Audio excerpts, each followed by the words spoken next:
When discussing battle IQ, Naruto Uzumaki may not be the first person that a lot of people think of, but I do think he is one of the more underrated shonen protagonists when it comes to this category. So today I'll be going over Naruto's pretty ridiculous combat IQ and why he's such a menace, even in a verse where he's constantly pitted against prodigies and intellectual juggernauts. A lot of people generally confuse the fact that Naruto is somewhat of a klutz and a goofball and rather dense, which isn't him being outright dumb. You gotta learn to control your Catra! Boss, I think you're talking about chakra. Don't question me!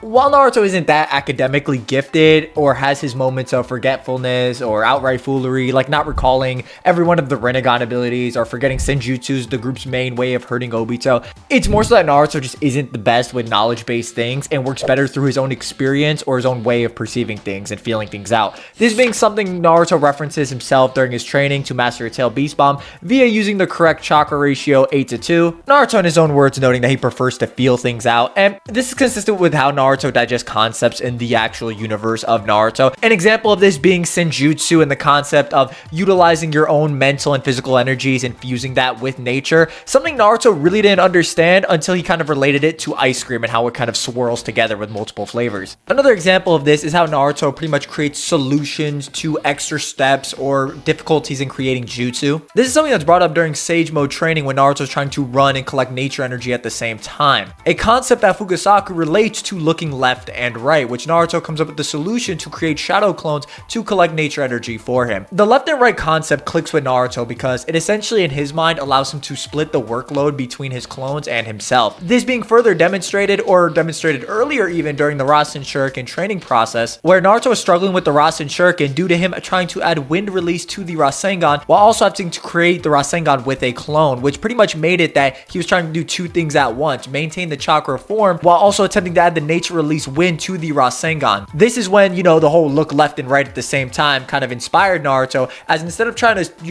split the workload between two people, he comes with the idea to split it between a third person and leaving that third clone or third version of Naruto to focus on adding the wind change in chakra nature. The Shadow Clone Jutsu is probably the bedrock at which Naruto advances as a combatant. It allows him to essentially analyze the speed and battle style of his opponents off of tapping off of his Shadow Clone's experiences and using their knowledge to his advantage in combat. This is a concept that Naruto became more and more aware of and factored into his actual combat style during his training to add a nature release to the Rasengan.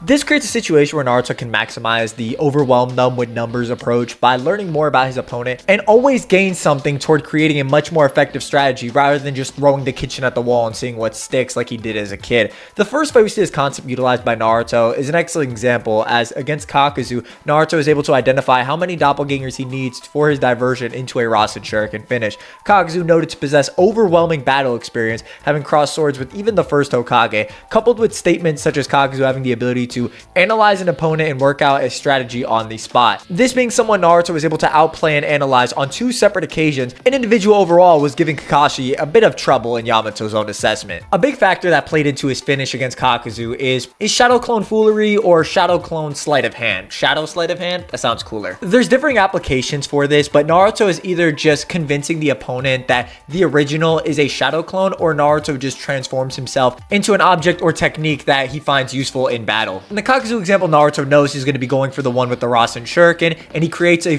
clone forming a Rasen Shuriken for Kakuzu to focus on while the real Naruto comes from behind. But we don't have to go as far as Shippuden. Even as far back as early Naruto's the one who has the idea to transform into a Shuriken, which Sasuke picked up on, but the original idea was Naruto's, which Sasuke obviously utilized and took a step further, with the whole goal being to throw this at Zabuza to separate him from Kakashi. This strategy was so fire, they just busted it out versus Momoshiki. That's how clean this was. Another example not discussed is how Naruto was facing down against Kiba, who can discern the original Naruto and Akamaru based on smell, making it so that Naruto transforming into Kiba like Akamaru didn't really help him due to Kiba being able to funnel chakra to his nose, multiplying his sense of smell to tens of thousands of times. Naruto got around this after Kiba clocked him by transforming into Akamaru at the moment he got slammed, thus giving Kiba like this moment of like, oh no, I slapped my dog. Animal abuse. We don't call PETA. Leading to him actually slapping the real Akamaru due to him thinking the Naruto that transformed into Akamaru was the original. This is also more impressive when you also consider the fact that Naruto was able to trick Kiba with this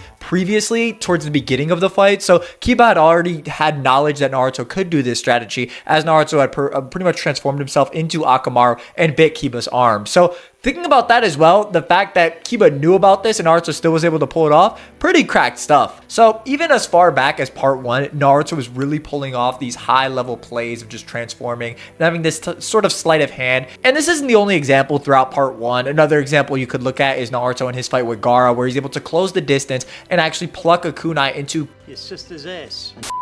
very much like the base of his tail, which Naruto was able to figure out was Gaara's weak, or at the very least Gaara notes it. You could just probably say Naruto inferred it, but Naruto had actually layered the kunai that he used against Gaara with paper bombs, pretty much leading to Naruto doing severe damage against Gaara. All this being done with common shadow clones, kunai, and a couple paper bombs. And this is just something that carries over, for example, in his fight with Pain, where he's able to transform into the Rasen Shuriken, taking advantage of the Preta-Pat's absorption ability and pretty much tackle him down into another Rasen Shuriken, which didn't work, but it was still a pretty good play. Or you can look at Naruto transforming the clones around the Fatigue Tendo Pain into rocks and then untransforming them during the cooldown, leading to Naruto almost catching Tendo Pain on his 5-second cooldown. Even dojutsu such as the Byakugan isn't able to discern the original Naruto from clones, and Naruto even capitalizes on these individuals with just high tier senses and high tier dojutsu. An example being where he sticks the TSO orbs on another clone to divert Kaguya's attention and make it impossible to find the original in the mess of countless clones during the Naruto region combo. So Naruto is not a slouch in this department at all, nor is he really in his perceptive abilities. Naruto's perceptive abilities are a strong point of his as well, as we have good showings from him across the board. A good example is Naruto's inductive reasoning, like Naruto coming to the conclusion that Sage Art attacks are effective against the Ten Tails Jinchuriki Obito, along with Tobirama, guy who invented, some of the most broken jutsu in the verse, off of the effect the Sage Art technique had on the truth-seeking orb Obito used to block Gamakichi's attack. Mind you, Minato nor Sasuke were really able to notice this, with the former actually utilizing Sage Mode himself and the latter known for his observation abilities in battle. Naruto's keen insight to notice small changes persists, like the split-second Sasuke's dojutsu weakens in the final valley, making it so Naruto can take advantage of the Chidori's tunnel vision effect and launch a counter-strike on Sasuke during that split second. Probably the number one attribute Naruto has in battle, though, is his unpredictability, a trait that makes him unbelievably dangerous no matter who he goes up against. This comes about in a couple fights. One of the funnier ones, but big examples, is Naruto ripping diabolical ass in front of Kiba's nose. I'm sorry, I couldn't say that with a straight face. This obviously being relevant as Kiba's sense of smell was amplified tens of thousands of times sharper than normal, pretty much making it that he was in a state of stun for Naruto to utilize. And again, this could be treated as somewhat more of a gag, so maybe we should look at an actual example. One of my favorite examples is Naruto utilizing the reverse harem jutsu, catching Kaguya Otsutsuki off guard.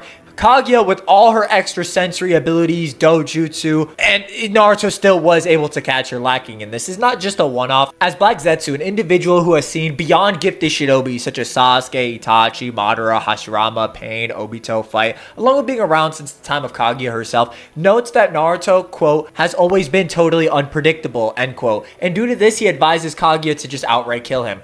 Naruto's unpredictable nature makes Black Zetsu of all people worry while he's attached to Kaguya Otsutsuki. It's that real. Even ignoring all of this, Naruto still is a pretty gifted strategist. Just, maybe not as crazy as some of the other characters in the series, but he still has some really impressive moments. One of my favorite ones is the third Raikage fight against a Naruto shadow clone, where Naruto is spoon-fed information from Gyuki and Dodai about the third Raikage and how he potentially got his scar, leading to Naruto utilizing the third's own hell stab against him, and him figuring out that the third fell on himself. Thus, that's how he got the scar. And this becomes more impressive when you consider someone like Dodai, who was around the third and fourth Raikage for a good duration of their lives, never really pieced this together. Another good example is Naruto utilizing Rasengans and smoke bombs to create large clouds of dust and smoke to pretty much block the Rinnegan's shared vision, leading to Naruto actually leaping over having sent a Rasen Shuriken in the form of a clone and another Rasen Shuriken ahead of time, creating the situation where Naruto has a multi-step plan in place that utilizes his transformation